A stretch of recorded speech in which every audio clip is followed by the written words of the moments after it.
করণীয়টা কি, অথবা আপনি একজন নতুন ব্যক্তি হিসেবে কোম্পানিতে কাজ শুরু করেছেন, সেই হিসেবে আপনার এই মুহূর্তে করণীয়টা কি, আপনি কি করবেন আগামী দিনগুলোতে, কিভাবে কাজটা করবেন।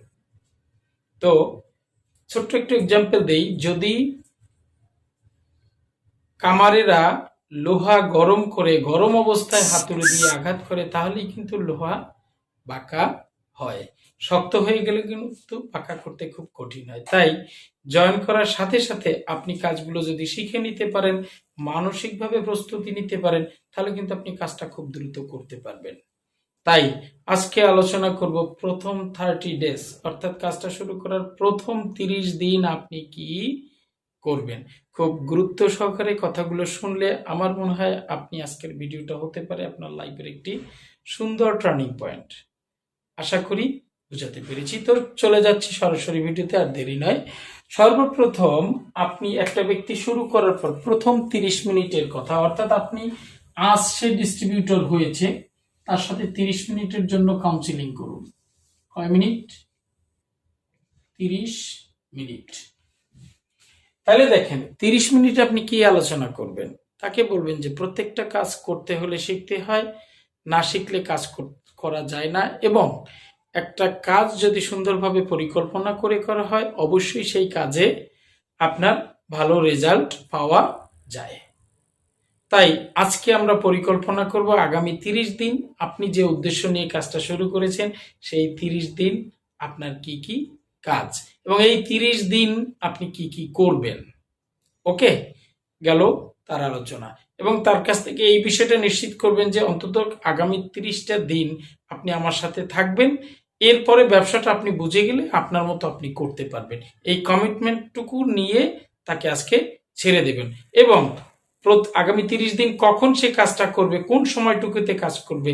যে অনেকে বলে যে সারাদিন কাজ করতে হবে, সারাদিন কাজ করার দরকার নাই। 30 দিন আপনি 2 ঘন্টা করে তার কাছ থেকে সময় বেঁধে নিন। তাহলে প্রথম প্যাকেজ নেওয়ার সাথে সাথে 30 মিনিট কাউন্সিলিং, এটা মাথায় রাখবেন। প্রথম 30 মিনিট বসে আগামী 30 দিনের একটা 30 দিন যে আপনার সাথে বসবে 2 ঘন্টা করে, কোন সময় বসবে এটা সিলেক্ট করেন, এবং এই কমিটমেন্টটা তার কাছ থেকে নিয়ে যান। এবং সে যে উদ্দেশ্য করে কাজটাকে করার জন্য, বা যে উদ্দেশ্য করে বিশেষ কাজটা করতে চাচ্ছে বা সফল হতে চাচ্ছে, সেই বিষয়ে তাকে মনে করিয়ে দিয়ে আগামী 30 দিনের একটা কর্ম পরিকল্পনা তাকে দেওয়ার জন্য আগামী দিন থেকেই কাজ শুরু করবেন। দেখুন আজকে তিনি রেজিস্টার কাস্টমার হয়েছে, আগামীকালকে কখন বসবেন সেটা কিন্তু সিদ্ধান্ত। সর্বপ্রথম 30 দিনকে আপনারা 30 ডেজকে আপনারা 3টে ভাগে ভাগ করবেন। ফার্স্ট 10 ডেজ খেয়াল করবেন খুব মনোযোগ দিয়ে, and second 10 days, and third 10 days. এই 3টা দিনে ভাগ করবেন একটা মাসে। তা প্রথম 30টা দিন যদি আপনি এটা সঠিকভাবে ভাগ করে নিতে পারেন, আমি বিশ্বাস করি এখানেই আপনার সফলতা বা আপনার বিজনেস ডিস্ট্রিবিউটর ঝরে যাওয়া থেকে বেঁচে যাবে। আসুন প্রথম 10 ডেজের প্রথম 10 দিনের প্রথম দিন কি করবেন। সাবধান, প্রথম দিন কি করবেন।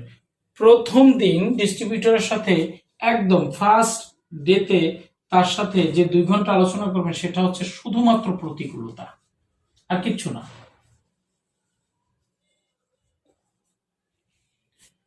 প্রতিকূলতা সমূহ কি,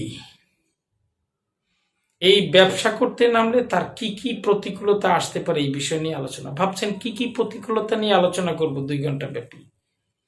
একটা ভিডিও পাবেন, সেই ভিডিওর মধ্যে প্রতিকূলতাগুলো লেখা থাকবে, আপনারা ওইটা দেখে শুরু করবেন। যদি আপনি নতুন ডিস্ট্রিবিউটর হয়ে থাকেন, আপনি নিজে যদি আজকে এই ভিডিওটা দেখে থাকেন, তাহলে আপনি এই প্রতিকূলতাগুলো জেনে নেবেন আগে, ঠিক আছে।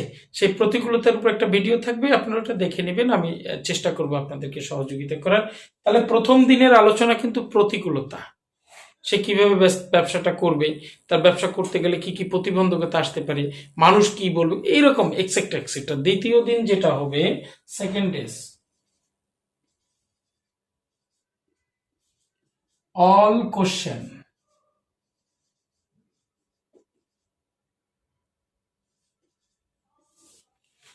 আপনারা যারা কাজ করে থাকেন তারা জানেন যে ব্যবসা করতে গেলে মানুষের সামনে দিয়ে অনেকগুলো প্রশ্ন আসে। এটা প্রতিকূলতার পর্যায়ে পড়ে, তারপরও বলবো যে এই কোশ্চেনগুলো আলাদা করে নোট ডাউন করা আছে। অন্তত আপনার 100 কোশ্চেন আছে বা 50টা কোশ্চেন আছে, যেটা মানুষের কাছে গেলে ডিস্ট্রিবিউটর বিভ্রান্ত হয়ে যায়, তারা উল্টো পাল্টা প্রশ্ন করে, সেই প্রশ্ন থেকে তাকে উত্তর খুঁজে পায় না, পরে সে ডিমোটিভেটেড হয়ে যায়। তাই যত ধরনের প্রশ্ন রয়েছে ব্যবসা করতে গেলে, সেই প্রশ্নগুলো সম্পর্কে খুব ভালোভাবে তাকে অবগত করে দিবেন। তাহলে সেকেন্ড ডে যে কাজটা ছিল এটা আপনার শেষ। থার্ড কাজ, এই দুইটা কাজ হওয়ার পরে তৃতীয় দিন এসে আপনি কোম্পানির মার্কেটিং প্ল্যান ক্লিয়ার করা। Marketing plan clear. বন্ধুরা, মার্কেটিং প্ল্যানটা এমনভাবে ক্লিয়ার করবেন যেন মার্কেটিং প্ল্যান রিলেটেড সকল প্রশ্নের উত্তর সে দিতে পারে। আপনি প্ল্যান ক্লিয়ার করলেন, সে কিছু উত্তর দিতে পারলো না। ধরেন আপনার প্রতিষ্ঠানের একটা পদের নাম হচ্ছে স্টার, তাকে জিজ্ঞাসা করলেন স্টার কি, তো সে বলতে পারলো না, তাহলে তো লাভ নেই। ঠিক আছে, তাই প্ল্যানটা ফুল ক্লিয়ার করবেন, এবং প্ল্যানটা ক্লিয়ার করার পর তাকে পরের দিনের যে 1-2 ঘন্টা কাজ করুন, ওই দিন যেন সে প্ল্যানটা দেখাতে পারে, এমনভাবে ক্লিয়ার করুন যে পরের দিন তাকে আপনি তার কাছ থেকে প্ল্যানটা দেখবেন যে আপনি আগামীকাল কিন্তু প্ল্যান দেখাতে হবে। প্রয়োজনে বাড়িতে গিয়ে সে হোমওয়ার্ক করুক, প্র্যাকটিস করুক, কোনো সমস্যা নেই। পরের দিন অবশ্যই তার কাছ থেকে প্ল্যান নিতে হবে।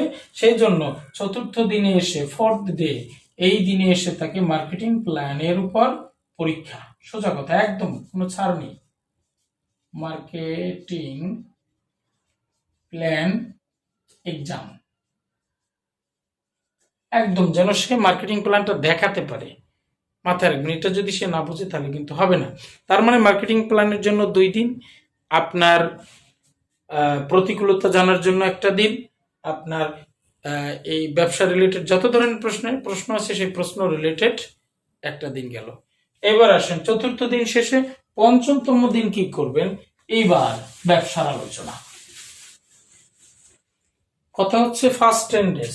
তাহলে 5মতম দিন এসে আপনি ব্যবসাটা 50 ডেজ, খেয়াল রাখবেন, আপনারা লিখে রাখবেন, তাহলে ভালো হবে। ব্যবসাটা কি এটা তাকে বুঝাবেন। যারা কাউন্সিলিং করেন তারা জানেন যে ব্যবসাটা কি। যদি এই বিষয়ে না জানেন আমাকে কমেন্ট করবেন, আমরা চেষ্টা করব ভিডিও দিতে।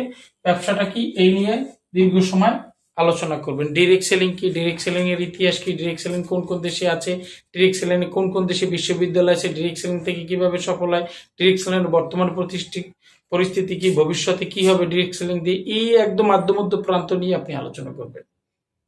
ক্লিয়ার? আসেন 6th ডে,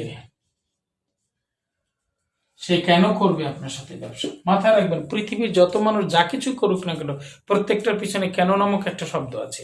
এই কেন নামক শব্দের উত্তর যদি কেউ না জানে তাহলে সে কাজ করতে পারে না। তাই মাথায় রাখবেন, সে ব্যবসাটা কেন করবে এই বিষয়ে তাকে কমপ্লিটলি গুরুত্ব দিতে হবে, এবং 2 দিন তাকে কেনটা বুঝাবেন। 6তম দিন এবং 7তম দিন, 2 দিন আপনি কেন করবে কাজটা এটা খুব ভালো করে তাকে বুঝিয়ে দিয়ে, এখান থেকে সে কি পাবে, এখানে ভবিষ্যৎটা কি, এখানে 2 বছর কাজ করলে তার পরিস্থিতিটা কি হবে, একদম কমপ্লিটলি। ওকে, 7ম গেল। 8তম দিন সেই কাজটা কিভাবে করবে। আপনি যতই যা বলেন না কেন, সে তো এই সেক্টরে নতুন, তাই তাকে এই সেক্টরের কাজগুলো সে কিভাবে করবে তাকে পাই টু পাই সুন্দর করে বুঝিয়ে দিতে হবে, না সে কিন্তু কাজটা করতে পারবে না। সাবধান। ওকে, তাই 8তম দিন কাজটা কিভাবে করবে। আপনি এই কাজটা কিভাবে করবে এই 9তম দিনে এসেও আপনি একই আলোচনা করবেন। সেই সাথে কিভাবে সাথে আপনি গেস্ট লিস্টটা তাকে কাজ দিবেন। গেস্ট লিস্ট বা প্লাস গেস্ট লিস্ট, অবশ্যই আপনি যখন এই আলোচনাটা করবেন এটার ভিতরে এই তালিকাটা চলে আসবে এবং এটা আপনি করতে দিবেন, তাহলে গেস্ট লিস্টটা হয়ে গেল। একদম পাই টু পাই হিসাব করে আপনি 10তম দিনে এসে আপনি ওই লিস্ট ফাইনাল করা এন্ড বাছাই, এইটা ফাইনাল করবেন। আপনি হাতে ধরে ধরে তাকে করতে দিবেন না। সাবধান, আমরা অনেক সময় কাজ করতে দেই।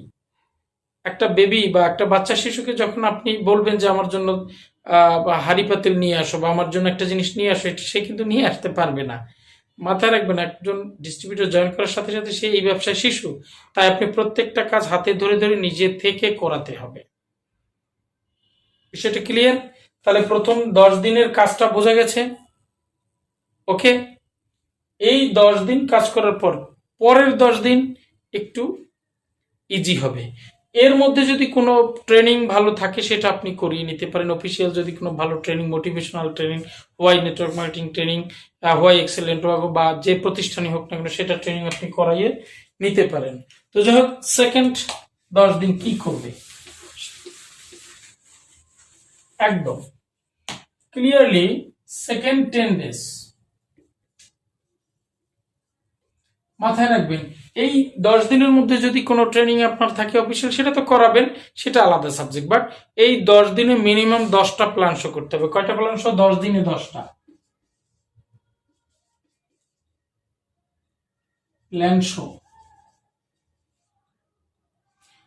এইখানে একটা বোঝার ভুল হতে পারে, এই 10টা প্ল্যান শো কাকে করবে সে, এটা হচ্ছে বাছাই ব্যতীত কাস্টমার। ভালো করে খেয়াল করতে হবে, বাছাই ব্যতীত কাস্টমার। যাদেরকে বাছাই করছেন তাদের জন্য নয় এই প্ল্যান। যারা বাছাইয়ের বাইরে রয়েছে, যাদেরকে বাছাই করছেন তারা এক্সট্রা রেখে দেন। তাহলে এই 10টা প্ল্যান শোতে কোনো ফায়দা হবে? ফায়দা হবে না। কিন্তু হবে কি, ওই ব্যক্তিটা তার প্ল্যান শোতে খুব দক্ষ হয়ে যাবে। যে ব্যক্তি কোনোদিন জয়েন করবে না এরকম একজন ব্যক্তিকে ইনভাইট করে প্ল্যান শো করবে, এরকম 10 জনকে 10টা প্ল্যান শো মিনিমাম তাকে বাছাইকৃত লিস্টের মধ্যে প্ল্যান শো করতে যাওয়ার আগে তাকে 10টা প্ল্যান শো করতে হবে। সাবধান। ওকে, দ্যাটস ওয়াই থার্ড যে 10 ডেজ, এই মুহূর্তে কিন্তু সে যথেষ্ট অভিজ্ঞ, 2-4টা ট্রেনিং করেছে, কাজের পরিকল্পনা পেয়েছে।